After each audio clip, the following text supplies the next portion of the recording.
Jennifer Hudson has won many Wanna awards. see what happen to all this family for America. Wanna watch this video. Wanna share. Saying the words, my family was murdered. The mother and brother of Jennifer Hudson shot to death, and then the killer kidnapped her 7-year-old nephew. It's too much. Only animal do something like that, the hardest person. I told her I'm gonna take Julian over my dead body. $100,000 reward if anybody saw him, found him, knew where he was.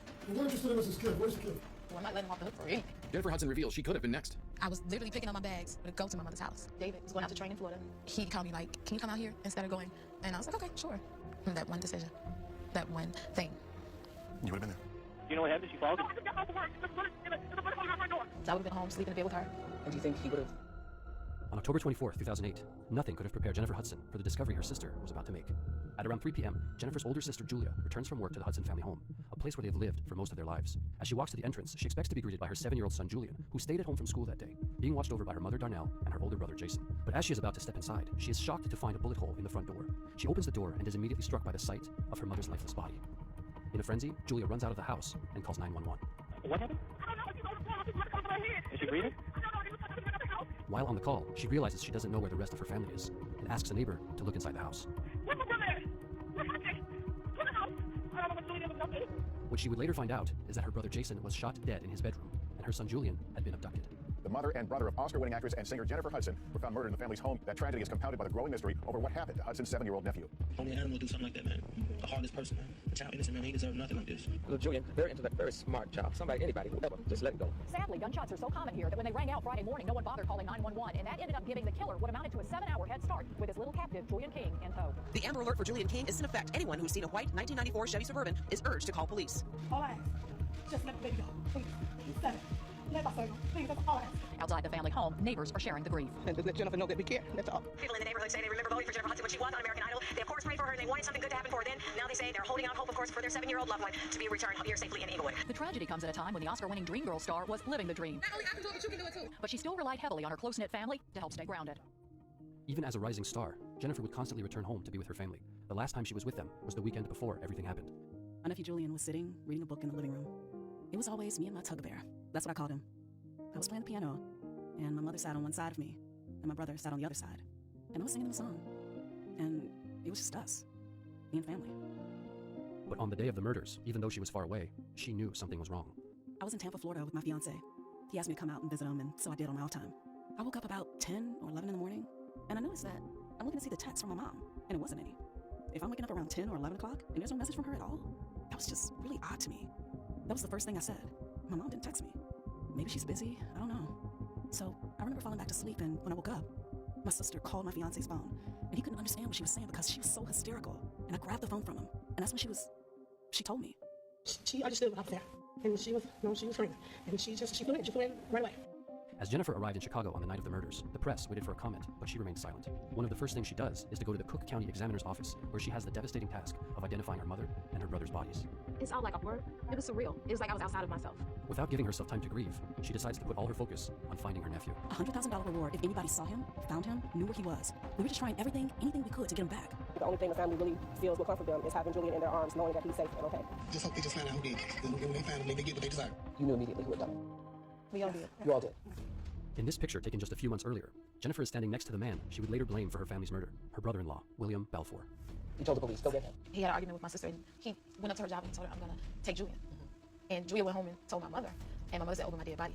That's exactly what happened. She don't marry him. I marry him. He told you that. Yeah, she told me, she's like, look, I'll fly you around the world. I'll do whatever you want. Just don't marry him.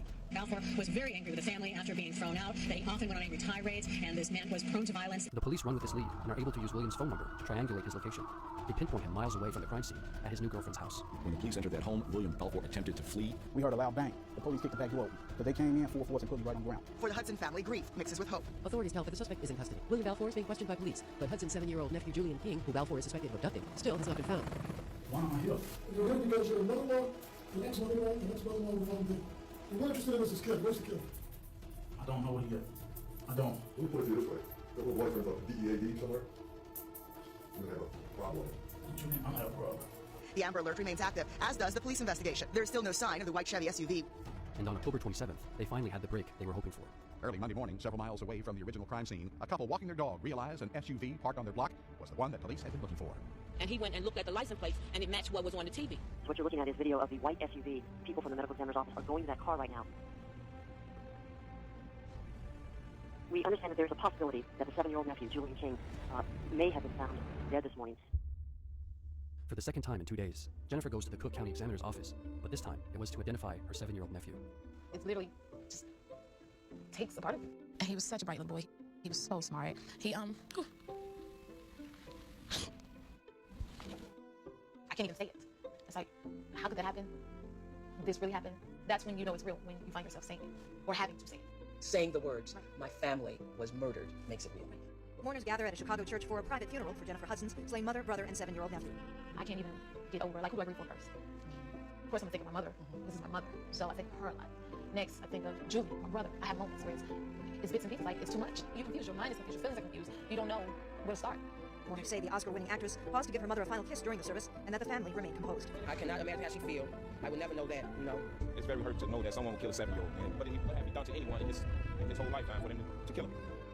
As Jennifer disappeared from the public eye, the case against her family's killer was only beginning, and it was going to be harder than she could have imagined.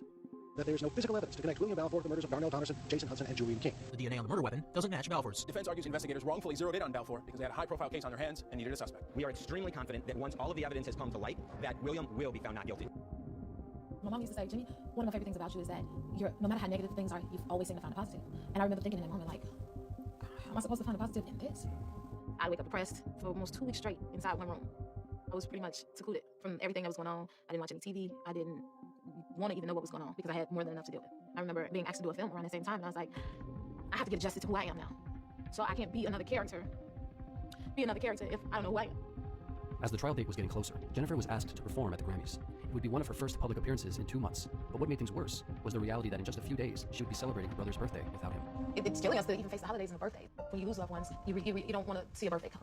I can't do this anymore. I don't sit still very well, and I knew if I sit here and dwell on it, it's going to be harder. She decided to step out and do what her family loved to see her do, sing. But before that, she's caught off guard by a welcome surprise. Jennifer Hudson. I don't really think it was the Grammy itself. I just think it was more of a moment in her life that she won't forget. Oh, wow, I'm just in awe right now. I would like to thank my family in heaven and those who are here today.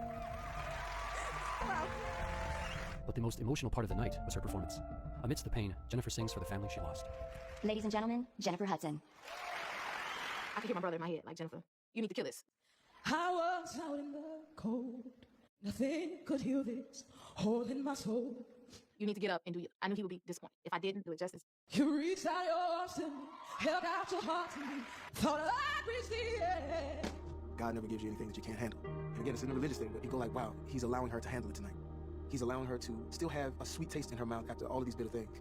Towards the end, it was hard. I mean, because I'm always emotional, and I've had to work on that. And my mama it used to irritate herself. Jenny, why do you always gotta be crying when you get up to the sing? What are you crying for? I was definitely thinking of my family when I was singing that song. That's what I was thinking.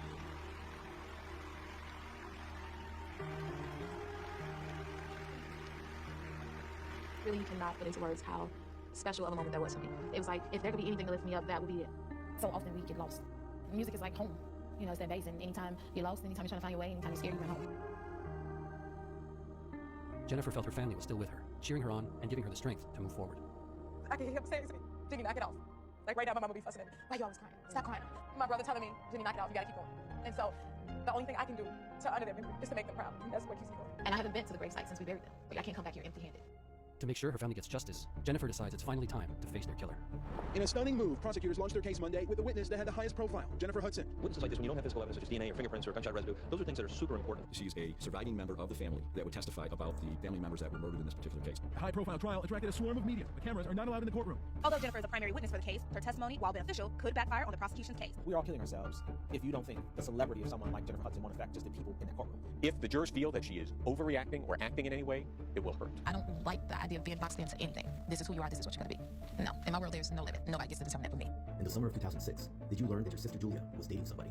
Yeah, I eventually learned that Julia and William were dating shortly after he resurfaced to the neighborhood. None of us wanted her to marry him. I would tell her over and over again not to marry William. We did not like how he treated her, and I didn't like how he treated my nephew. Everything that was said in trial about me making threats or anything like that, it was all new to me. And you don't know who did it? No.